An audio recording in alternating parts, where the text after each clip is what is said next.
Good morning, everyone, and welcome back to Remote Learning 2.0.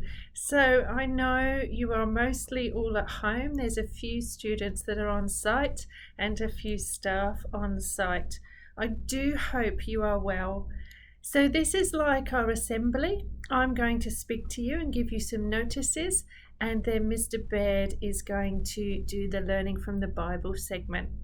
We aren't going to have assemblies at the moment like we did last term. And the reason for that is because your timetables are so full and changed with all of the learning that you are doing, and we can't fit it in. So what we're going to do is do these recordings and send them to you so that you can watch them. But as is our tradition, I would like to pray. Father God, I pray for safety with the students and their families. I pray you would protect us all and that you would walk with us in these very strange times. I ask that you would help us with our learning and that we would be there for each other and be as kind as we possibly can be. Amen.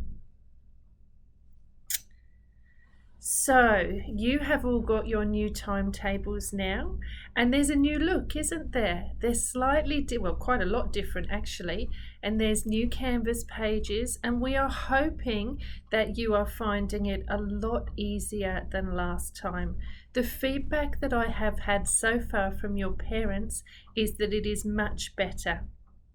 Now, I know that you will be online every day, and you will have your devotions, and then you will have 3 separate learning sessions. You need to make sure when you are in those learning sessions that you are behaving appropriately. Some people have been a little bit silly in the chat or with their microphones or cameras. You need to make sure that you do that properly. When we have teachers who are teaching whole year levels, it's difficult. So if you have a question, you put it in the chat and someone will help you. There is no room for anybody being silly. Okay, the time for that is not then. You need to be learning. It's important that we are keeping up our learning during this time. So if you have any questions about how to behave online, your homeroom teacher will be able to help you. But we're going to be very strict because there's a lot of people learning and we all need to be doing it properly. I know that some of you are finding it hard at home. And I know it's all a bit strange now with people wearing masks and things like that. But I want you to hold on to God. Hold on to your teachers. Hold on to your parents. Hold on to your friends. And try and keep as well as you possibly can do. And what that means is you need to eat properly. You need to be having your breakfast, your lunch and your dinner and your fruit and your vegetables and drinking water. And you need to be getting some exercise every day. We want to make sure that we are as fit and healthy in this time as possible. And please, if you have anything that you need to tell us or things that you would like to see differently, make sure you tell your homeroom teacher. There is lots to look forward to. We will be back at school eventually. I promise we'll be back at school eventually. Now, one of the students the other day said to me, Mrs. Harvey, could you read us a story like you did last time we were in remote learning? And I said, sure. What story shall I read? So she asked for Matilda. And when I grabbed Matilda off the shelf, it's really long, so I didn't do Matilda, but what I have done is I've recorded the first chapter of George's Marvellous Medicine, which is just as fun. And I've recorded that and uploaded it, and you will receive that as well. So every week I'm going to do a chapter of George's Marvellous Medicine. So if you want to listen to that, you join in. Each chapter goes for about 12 minutes. So if you want to snuggle up before bedtime one day and listen to that story, that would be great. So what I'm going to do now is I'm going to pass over to Mr. Baird. If you are struggling with anything as well, don't forget Mr. Baird. He's our chaplain and he's there to help you in whatever you need.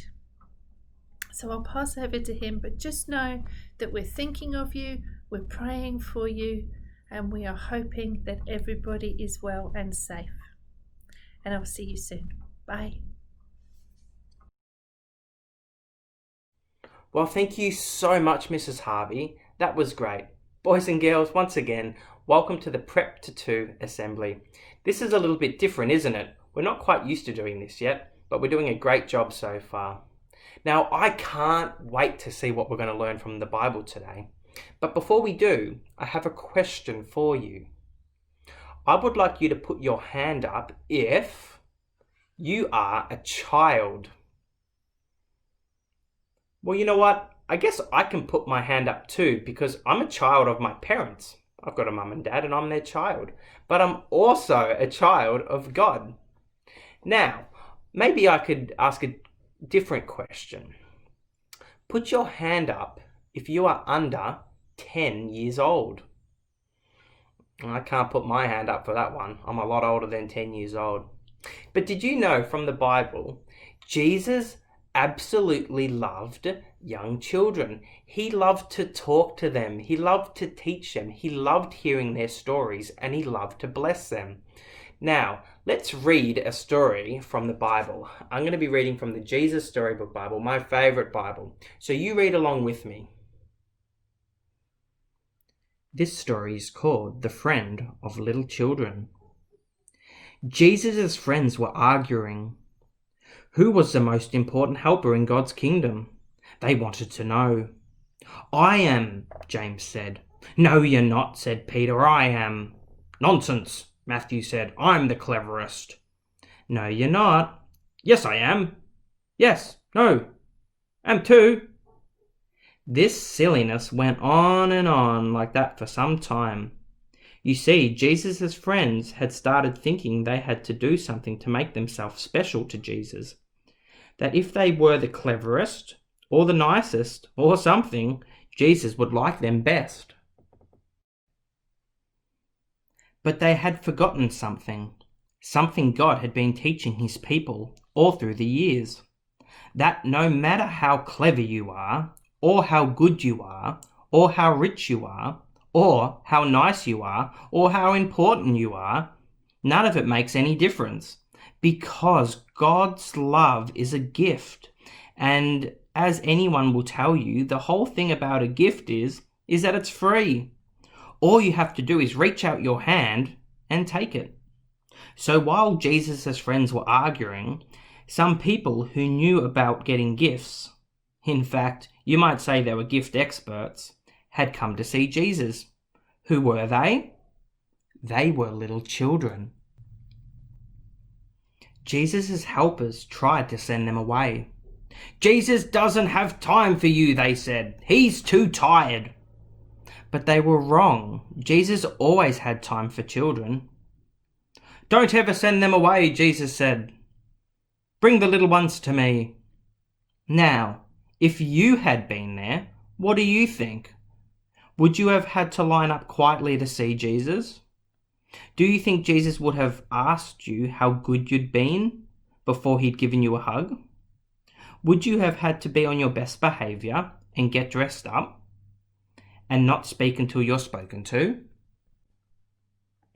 Or would you have done just what these children did? Run straight up to Jesus and let him pick you up in his arms and swing you around and hug you and then sit you on his lap and listen to your stories and your chats.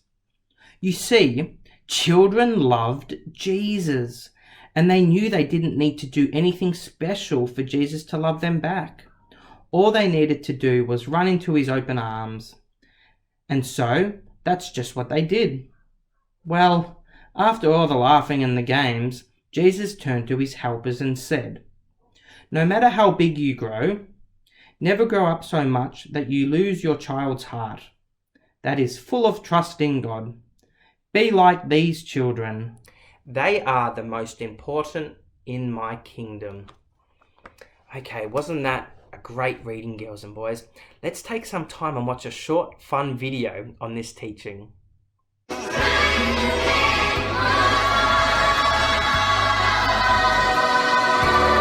on, everyone. Let us start with today's story. Yay! It's story time! But Holy, what is today's story about? Today's story is about how much Jesus loved children. But promise me you will all listen to the story carefully and answer my question at the end. Yes, we will!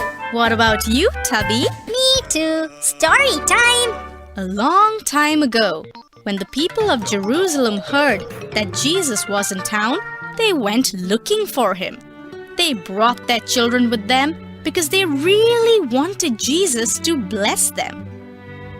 The people found Jesus sitting under a tree with his disciples. Everyone with babies and little children tried very hard to get close to Jesus to seek his blessings. Jesus' disciples realized what was happening. The disciples who did not want Jesus to be disturbed by the children shooed these people and the children away. They stopped the children from touching Jesus. Soon Jesus realized what was happening around him and was not happy at all with his disciples. He called all of his disciples and said, "Let the children come." He told his disciples that they should not stop these children from coming to him because he said, "The kingdom of God belongs to the children." The disciples realized what they had done. They allowed the children to come to Jesus. Jesus then held the little babies in his arms and the other children touched him, and he blessed all of them. Everybody was happy. Now, let's see if you have been listening to my story carefully. Who does God's kingdom belong to? It belongs to little children and babies. Very good. I am happy that you have been following my stories. Now I'll be off to bed. You all continue to sing. Okay, that was a great video. I really enjoyed it. You know, we can learn 3 things, boys and girls, from today's assembly talk. First of all, that Jesus loves all people, including young children. Number 2, he loves hearing young children's stories. I wonder what your story is, and I wonder who you can share it with. And number 3, we know that we can always come to Jesus, whether we're a young child or an adult, we can always come to Jesus with our concerns and our prayers. Anyway, I can't wait to see what we're going to learn in 2 weeks' time in assembly from learning from the Bible. All the best. Bye.